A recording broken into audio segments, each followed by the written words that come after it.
bantay sirado ko ang Bataan. I-make sure ko ang kampo ng Bataan ay safe.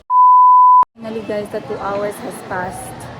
Sobrang struggle, pero nakakain yung mga bata ng pananghalian. But kids will always be kids, takbuhan, sigawan, iyakan. However, kahit ikaw pa yung nanay na dragon, hindi mo makokontrol yung mga bata. Sila talaga yung bata, o, diba? So, bahala na kayo dyan.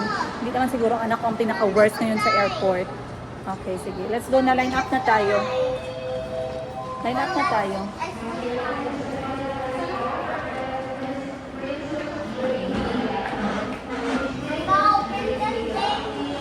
Tawag nila si Princess Jeniga. Anong problema kay Princess Jeniga?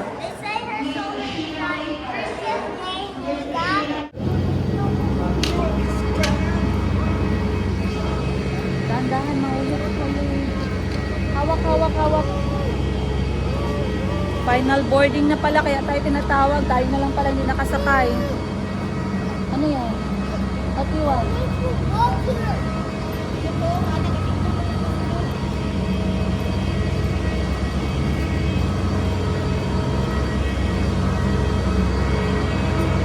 Ibaba mo nga yung shoulder mo, Ban, para ka maghahanap ng away. Parang pupunta sa Batang Quiapo na movie set. Okay guys, tara na, pasok na tayo sa aeroplano. So this is our first flight leaving General Santos City. Let's go!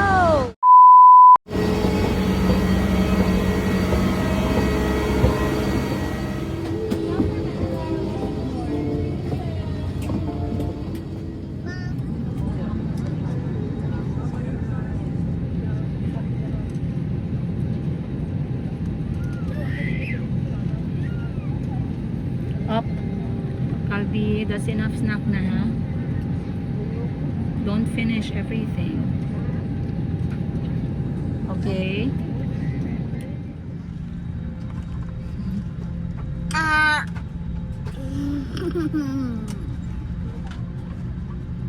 Mommy, you try? Yeah, I want to try.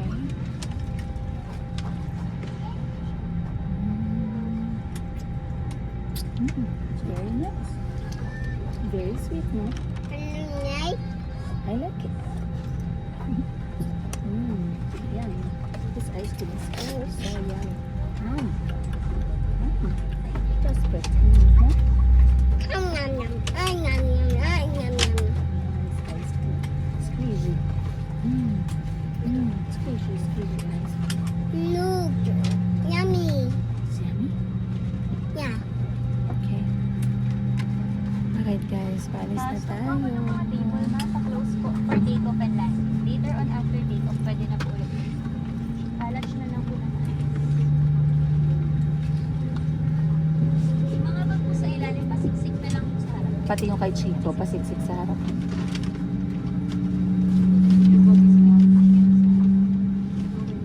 Mommy, airplane. Yes, airplane is going. Mommy's cooking. Mami Shinshin is at the back. Here, Yeah. here, Papa. So, paalis na tayo guys. And so far so good. Ang mga bata. Calbi, put your bag under na. Yung mga bata naman ay napaka-okay. Madali lang silang madisiplina. Pero again, this is the first leg of our flight. I hope it's going to be better sa next one. If hindi man, then it's okay. As long as lahat ay buhay. So naglabasa na yung aking mga baong snacks. Kanina pa talaga nila hinihintay. Sobrang excited.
bata kami ng aeroplano guys kasi isang oras na lang natitira. Dito pa kami sa immigration.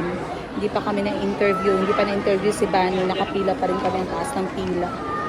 So, hindi ko alam kung makakasakay ba kami ng aeroplano nito. Kasi natagalan kami sobrang dami-daming tao talaga. Tapos talagang ang hirap kausapin din ng mga flight. Minsan, yung mga cashier dito sa check.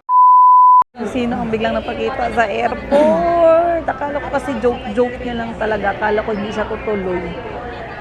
Guys, yun nyo guys, sinong kasama natin sa airport. Tinan mo. Yung atribida mo na ate na hindi pwedeng magpahuli. Matakaw talaga yan siya sa mga pamangkin niya. Hindi pwede. Bakit ka daw sumama? Bantay sarado mo daw si Mayumi, sabi nila sis. Anong comment mo doon? Hindi daw talaga makalugar si Mr. Yiga sa'yo sis. Bantay sirado ko ang bataan. Ako ang bahala sa bataan. I-make sure ko ang kampo ng bataan ay safe. Sabi nila, overprotected ka daw kasi sa mga pamangkin mo. Hindi guys, hindi sila. Wala ka talaga. Grabe, di ba narinig nyo guys, ang kapatid ko, hindi talaga yan siya. Grabe talaga ang ko kanina guys. Nagsigawan talaga yung mga anak ko pagkakita sa kanya. Minsan kasi magsabi yan siya sa akin, nagsama, pero hindi ko maisip na seryoso. Tas kanina, nauna naman kami sa airport. Siyempre, nagtatanong siya sa akin kung nakapasok na ba daw kami and everything. So, yun pala ay pupunta din pala siya sa airport at sasabayan niya kami ng mga bata. So, dyan yung makikita yung power ng kapatid, no? Na hindi ka talaga iiwan pag panahon na parang baka mamaya hindi mo alam yung gagawin mo sa sarili mo, baka mamaya mag-surrender ka na naman, di ba? Baka mamaya marupok ka na naman. Paano tayo maging marupok dito? Andiyan ang ate natin guys, nakabantay. Galit na galit pa naman yan kay Mr. Yiga. Hindi talaga makalugar si Mr. Yiga kung, di ba? Kung si Mr. Yiga talaga ay matutuloy ang kanyang balak. Okay, mag-alala, meron tayong kasamang chaperon. Artista lang, may chaperon. Yung ate ko talaga na yan, alam ko na grabe yan, gagastos talaga ng pera yan pagdating sa amin ng mga anak ko. Kaya ngayon hindi talaga nagpapigil, talagang sinamahan niya kami. And it's already on the side of your bag here. So anyway, we are now on our second part ng ating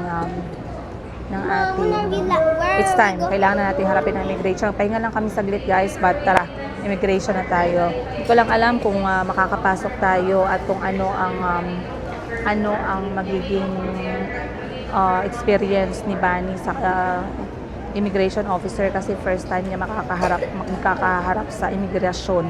Nag-practice naman kami, sana lang hindi siya kabahan. So, tara, let's go.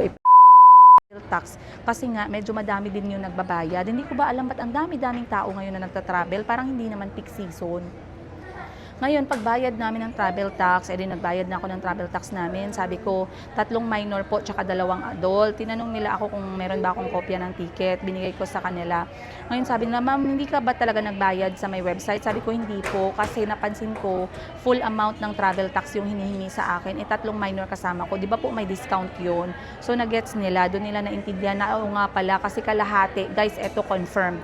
Pag 12 years old and below, ang travel tax, di ba, syempre, wala kaming visa doon sa lugar na pupuntahan namin, hindi pa sigurado kung ano yung magiging status namin, kailangan ko magbayad ng travel tax. So sabi ko, sir, ganito, dapat 'di ba may discount? Then sabi nila, ay yes ma'am, tama, 50% kasi may mga minor. So imagine, mahirap kasi pagka-refund na bayaran mo na, magastos din. So kami, 5 kami, kung binayaran ko yun sa website, nung nag-book ako ng ticket, aabutin na malapit 10,000.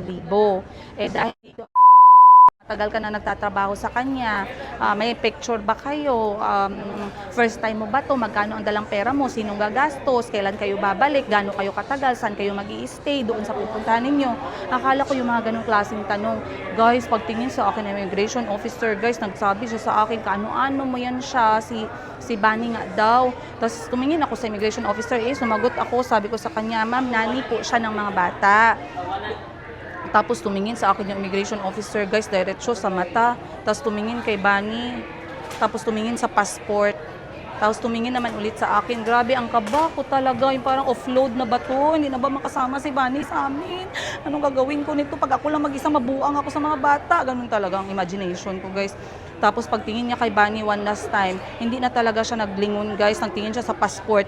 Tapos ito talaga yung tunog na talagang sobra talaga na magpatibok talaga yung puso ko. Yung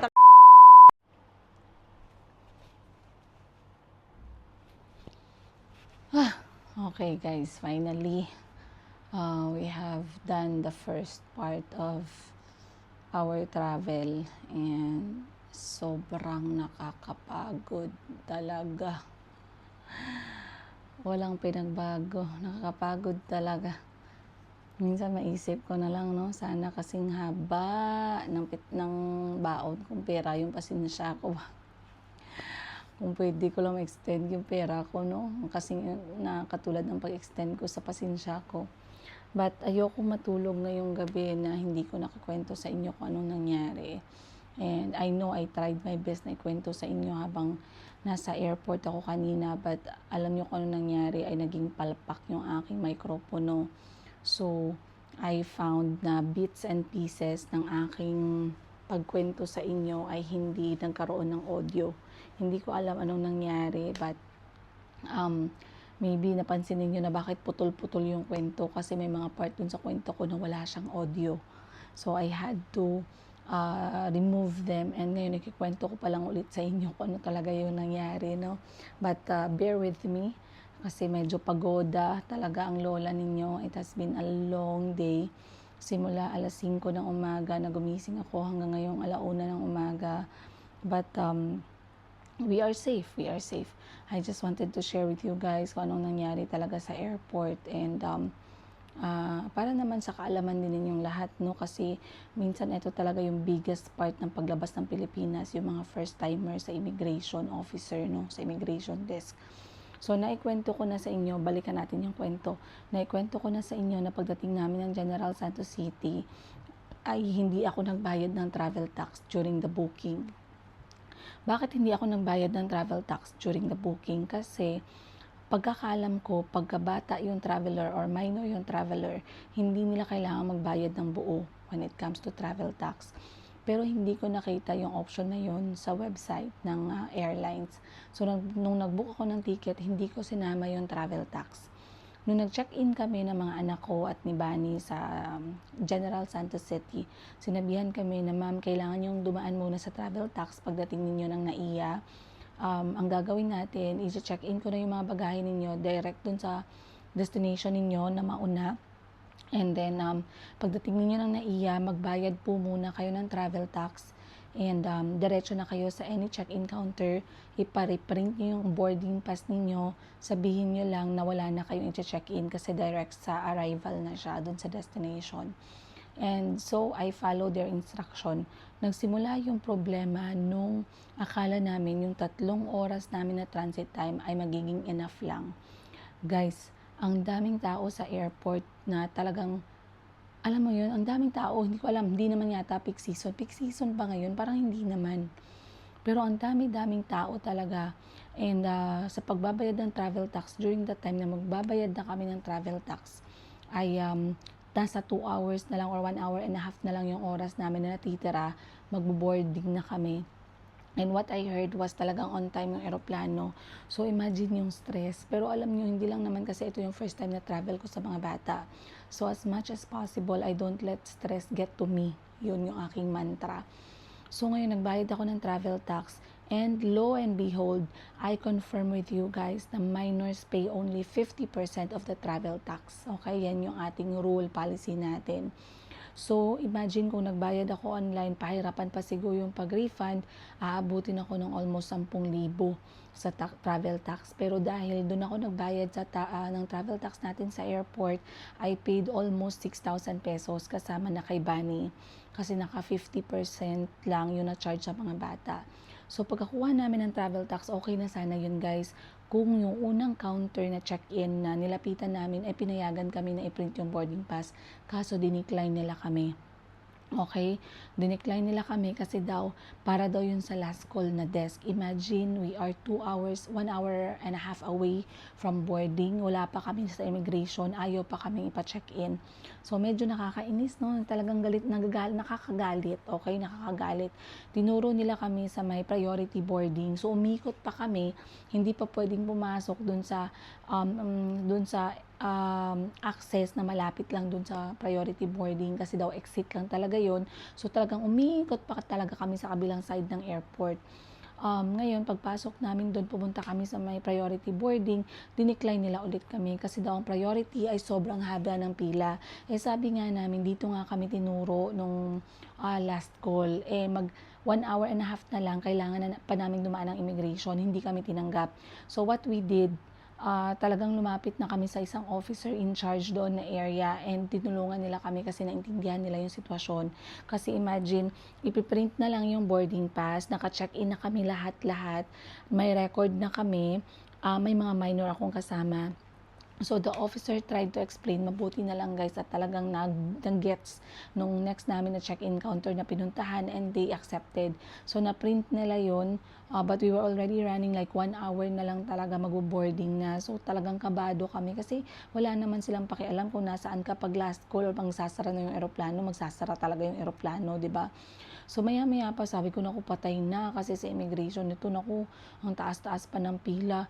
Naku guys, pagpasok talaga namin ng international immigration area, ang dami-daming tao. So, sabi ko, patay na to, magpila pa tayo. Ngayon, mabuti na lang, nakalimutan ko kasi nga, meron palang mga pila para sa minor. So, tinuro kami doon, ma'am, doon kayo kasi may minor kayo. Mabuti na lang talaga guys at napabilis yung proseso namin. So, habang nag-aantay kami, nagre-review ako kay Banning na sabi ko sa kanya, kung ano lang yung itanong, yun lang yung isagot. Wag makipagchismisan wag magpataka, magsagot-sagot ng hindi ginatanong. Yun kasi yung problema ng iba na nag-abroad, no? Sa sobrang kaba nila, sobrang anxiety attack nila, kapag kausap yung immigration officer, kahit hindi ginatanong, kahit ano lang nagalabas sa bibig. So talagang gibriefing ko si Bani. Ngayon nung part na namin guys, nakita na ako ng immigration officer. Una niyang pinagtuunan yung mga bata. So sabi niya, ay ma'am, you're traveling with minors, mga anak mo po ba? Ganon yung unang question. Sabi ko, opo, mga anak ko. Guys, hindi ako nahirapan. Siguro in just a matter of 5 minutes, natapos niya yung passport ko, passport ng mga anak ko. Kasi nga, syempre, pagkakita niya naman ng record ko, lahat ng record ko malinis. May travel ako sa Africa, may travel ako sa UK, may travel ako sa Japan, may travel ako sa mga bansa na kahit na maliit, wala naman akong nilabag na batas. I don't have a certain record, diba? So, talagang masaya ako dun sa assessment sa akin ng immigration officer. Pero yung kabado ko talaga kay Bani. Kasi si Bani ay first time dadaan ng immigration, first time lalabas ng Pilipinas. So, sabi ko patay, ano kayang itatanong nito ng immigration officer? So, maya-maya pa, tinignan niya yung passport ni Bani, no? Tapos, guys, I remember, di ba, nag-share ako sa inyo ng practice namin ni Bani na anong isasagot niya sa immigration kasi sabi ko, patay na to. Pag naiwan si Bani, worst comes to worst, babalik talaga siya ng General Santos City. Tapos, pag naiwan siya, kailangan kong kayanin yung mga anak ko. Talaga na ako lang mag-isa. I mean, kaya ko naman talaga, pero kung may option lang na nandyan si Bani para mag-guide ako, lalo na sa first few weeks, no? Talaga much better na ganun. So, ngayon nagtanong yung immigration officer, kaano-ano mo, anong relationship ninyo. So, hindi ako nagdalawang isip sagutin kasi wala man akong balak magsinungaling or mag-deny or whatever. Gisagot ko agad ang immigration officer na nani po siya ng mga anak ko. So, pagsagot ko ng ganun, guys, tumitig talaga yung immigration officer sa akin, no? Talagang nakatingin siya ng ganun. And then, tinignan niya si Bani. And then, tinignan niya naman yung passport. And then, tumingin ulit siya sa akin. Tumingin ulit kay Bani. Alam mo yung mga ganyan na moment, guys, talagang sobrang nakakakaba. Yung parang ang sarap iihi sa pantay ba, no? Siyempre, kabado ka, kahit di mo alam kung, di ba sayang din kasi ang gastos.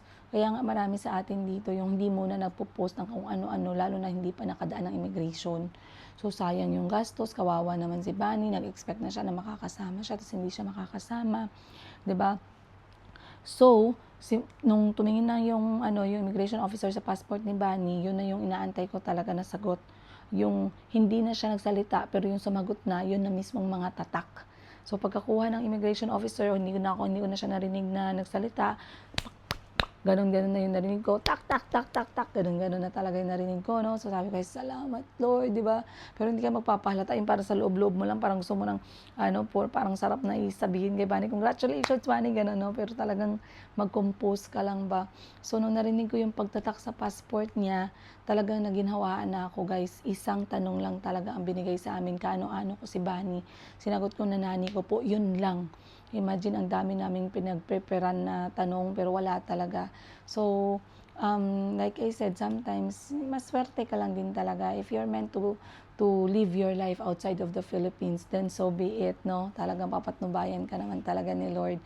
But sobrang saya namin. Interviewin ko si Bani, anong pakiramdam niya during that time. Sa ngayon kasi nagpapahinga na ang lahat dahil pagod na pagod.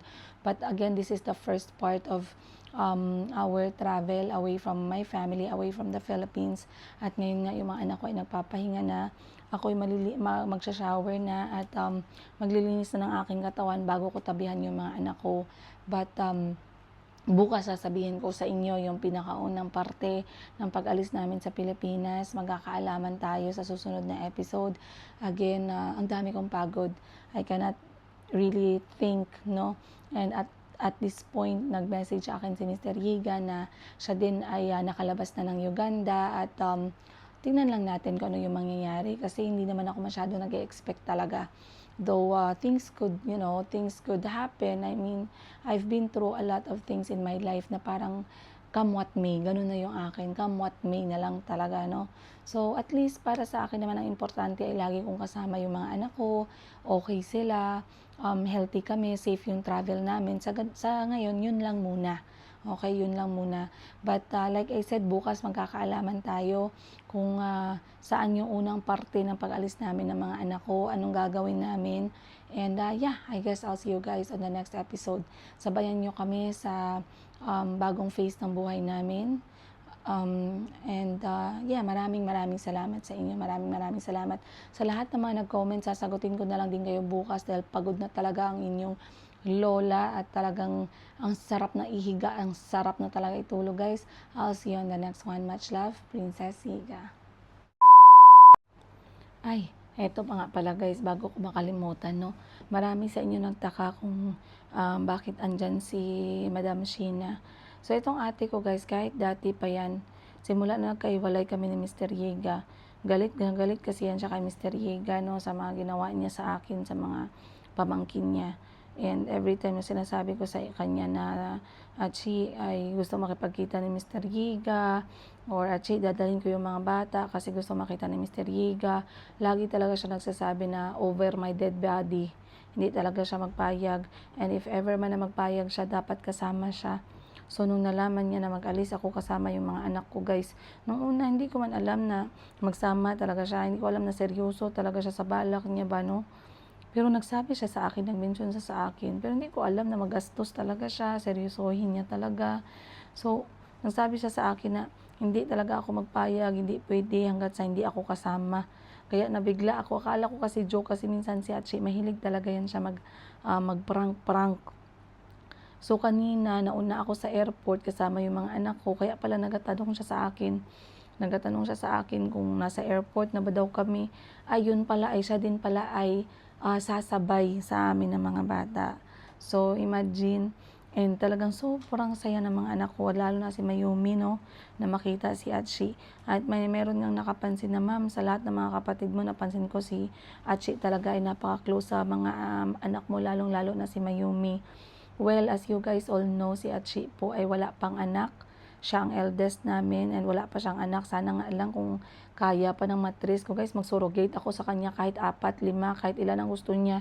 Okay lang man ako mag-surrogate sa kanya. 1 million each bata. O, diba? 5 million. Ay, sorry. Nag-burp. Kumain kasi ako, guys. Ay, grabe ang gutom ko. Hindi man ako makatulog na gutom. But anyway, let's go back to that. Sa totoo lang, to be honest, nung pinanganak ko si Mayumi, naisip ko na ilagay yung pangalan ni Mayumi kay Achi. Ipangalan ko si Mayumi kay Achi. Kaso, I believe during that time, no, parang hindi ko ba alam anong iniisip ko during that time na sobrang sigurado naman ako na hindi na talaga ako makipagbalikan or hiwalay na talaga kami ni Mr. Yega. Ewan ko ba talaga kung bakit hindi ko nagituloy na ipangalan si Mayumi kay Atchi. Sana na lang ginawa ko talaga during that time kasi wala man akong problema, guys. I believe during my life with Mayumi, sa pagbubuntis ko kay Mayumi, ako lahat, ako lang mag-isa. Okay, maliban sa sperm cell, excuse me sa kumakain dyan. Excuse me sa kumakain dyan. Huwag na kayo magpa-ipokrita, guys. So, yung mga tigulang naman, tadri, huwag kayo judgmental. Parang isipin nyo na lang level of education ba, no? But, what I'm trying to say is, ako lahat kay Mayumi talaga. Ni Singkong Duling, ni pagmassage sa paa ko or sa likod ko, or sa kamay ko, or sa ulo ko during sa pagbuntis at ko kay Mayumi, wala talagang ambag si Mr. Yega. Hindi ko talaga, kaya naisip ko na wala talaga akong na i-relate si Mayumi sa kanya, no? But anyway, there's nothing we can do, na gano'n na talaga yung history, no? Pero katulad nga ng sinabi ko, si Atchi talaga yung kapatid ko na talagang very hands-on sa akin, sa mga bata. And kapag sinabi niya talaga na sasama siya, sasama talaga siya. So ngayon kasabay natin si Atchi sa hamon ng buhay. Kasabayan namin siya sa araw-araw na susunod na mga araw. Kaya sa mga nag-aabang ng kwento-kwento, sa nag-aabang kung anong mangyayari, ay i-expect nyo na merong kontrabida, ginawang kontrabida si Atchi. I-expect nyo na merong Maleficent. Maleficent. Pero si Atchi talaga ay ganyan, hindi na ako nabigla. So anyway, let's hope na lang na hindi siya maging violent reactor. Tama ba 'yun? Violent reaction sa mga susunod na araw, kung ano man yung mangyayari at ano man yung masasabi at ano man yung mapapakita ng mga ng buong kaganapan for the next few days, next few weeks, next few months. Let us see what's going to happen. Yeah, I believe that's it, guys. Gusto ko lang sagutin kay may nakita ako nag-comment doon. But madami akong comment na nakita, guys. Uy, na very violente masyado. Ang iba sa inyo, mga bastos kayo mag-comment. Bastos kayo mag-comment. Bukas lang kayo sa akin, guys. Wag lang ngayon pagod ako ngayon. Anyway, tulog na tayo, guys. Good night and much love and I'll see you tomorrow.